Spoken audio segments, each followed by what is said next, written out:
Oh dear, yes, I have been stupid. I actually had this as my next video before the one I just loaded a couple of weeks ago, and I completely forgot all about it. But as they say, better late than never. Now it's going to be a little bit different. Well, not quite, because I did something similar before, but these three questions are from an APMG International Level Up series, episode 21, on which I was a panelist.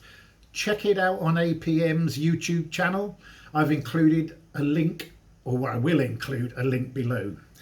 Two of the questions weren't actually answered, okay, and one of them I didn't actually contribute to, so that's why I've chosen these questions.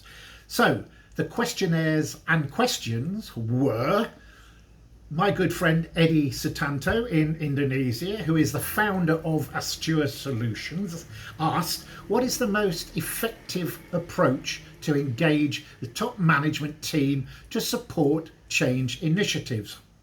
Nice one, Eddi. The next one, again, was a good friend of mine, Ifraz Afzal, who's been through my training, who is now an HR lean coach at Air Products in the UK. And he asked, what are your tips for effective collaboration and communication in a virtual setting, specifically to engage stakeholders? Nice one, Ifraz. I don't know why they actually didn't ask these on the APMG thing, but never mind, gives me more material for my YouTube channel, doesn't it? And thirdly, Alen Roie Tatco, who is an information technology group head, in brackets FAVP, at the Bank of Makati in the Philippines, who is also a former trainee of mine and is actually part of my Trusted Advisor online service now. And he asked, how do you effectively collaborate and communicate while ensuring people's accountability, while ensuring people's accountability? Any tips you can give? Well, to all three of you, I'm hoping to try and give you good tips, but they're my view, okay? And these will be like pretty short, sharp answers in line with the way the APMG's Level Up series works, okay? So let's start with Eddi's question first, shall we? And just as a reminder, what is the most effective approach to engage the top management team to support change initiatives? I've two words that I use several times during my fundamentals of change management training. Wait for it. Involvement and collaboration. You may also want to watch video 6, which tackles the issue of change leaders who don't often have relevant change knowledge or time to get involved and how to get over that. That's an interesting video.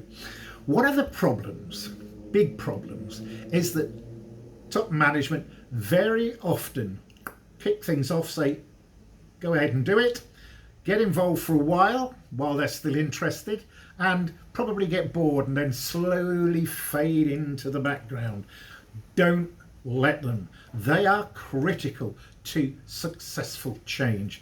It's a matter of determining in collaboration with them what they need to do and how, why, when and where.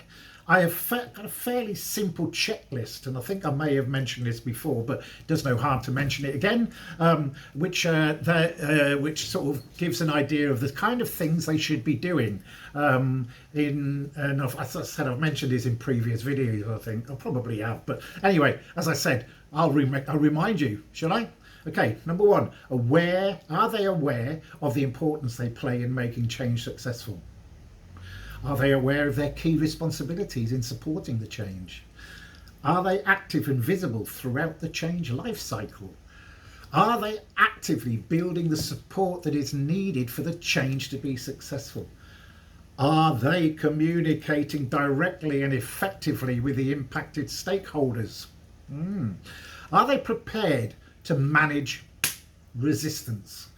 Are they prepared to celebrate successes? Are they also setting clear priorities regarding the change initiative and your day-to-day business as usual work? And finally, are they avoiding the flavour of the month syndrome? Oh, that was a good start, wasn't it? Now I can't be bothered. Yeah, I've got my name in lights for a few months, but can't be bothered anymore. Anyway, these activities or these questions need to be revisited with your leaders on a regular basis to ensure that they are still committed and on board. Got it? Good. Right, next question from Ifraz. What are your tips for effective collaboration and communication in a virtual setting, specifically to engage stakeholders? I've answered a question from Ifraz before via video 27, but on a completely different subject. But his latest question is quite timely, given our current focus on virtual communication. I'll answer this from the perspective of what I do when I'm training groups of people online, as these are, to all intents and purposes, stakeholders that need to be engaged, probably more so than your normal project stakeholders, but the answer can equally be for both, I hope. Well, let's give it a go. First of all, there's a difference between obviously communication and collaboration when working virtually. Communication, the key for me here is just to be yourself and don't try and change your style to accommodate the virtual setting. This is me. This is the way I am. This is the way I talk. Enjoy it. Yeah? Sorry about that. I guess that's a bit difficult because if you're the kind of person that relies on a lot of body language, you're restricted to the use of your head and your hand movements and facial expressions. Yeah? And these may need to be slightly exaggerated to bring home or emphasize a specific point. Humor helps, so crack the odd joke. Smile a lot, laugh a lot. Also, don't worry about your setting too much. Yes, I know I still haven't got the new logo done, but I'm going to get it done soon, okay? And you know, I just hate virtual backgrounds, even though this is not, it's not virtual, but I hate those because you get all fuzzy and goodness knows what. And also, don't worry about your natural occurrences. So, you know, interruption by animals and children, because it all adds to the authenticity, yeah, and will likely break up a boring meeting. Did you see my version of My Way a while back on LinkedIn? Anyway, collaboration. This is where it becomes a little bit more difficult and it needs to be carefully thought through.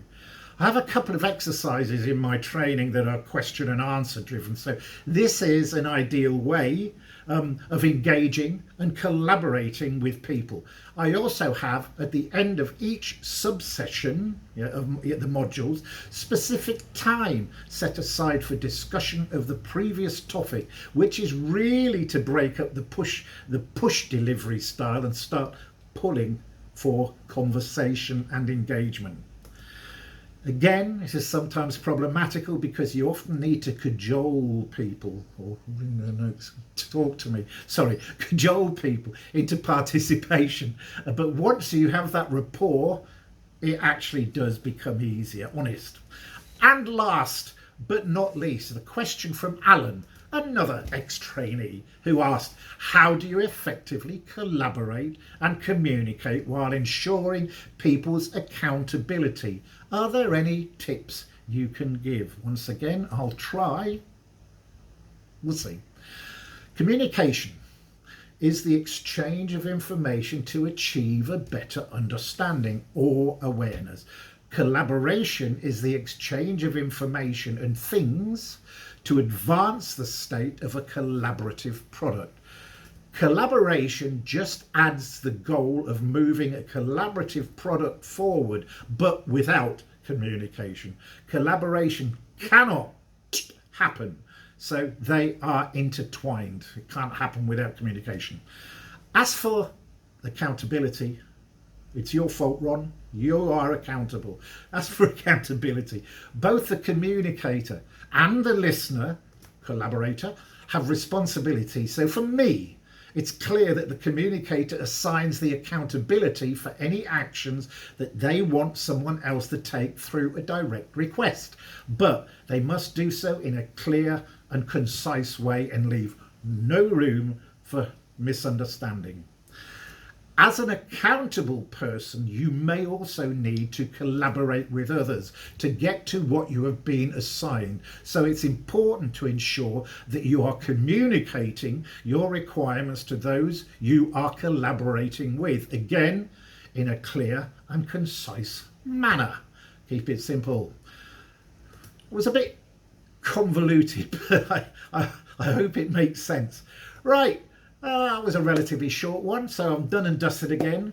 Next up, yeah, it's already not in the can, but it's sort of like in my mind, is another similar UAsk IAnswer, which takes 3 questions which weren't asked from the APNG's Level Up episode 36 on the 31st of January, again, on which I was a panelist. As I said in the link, as I said in the link, don't. Clear communication, keep it simple, Ron. As I said, the link is in the comments below.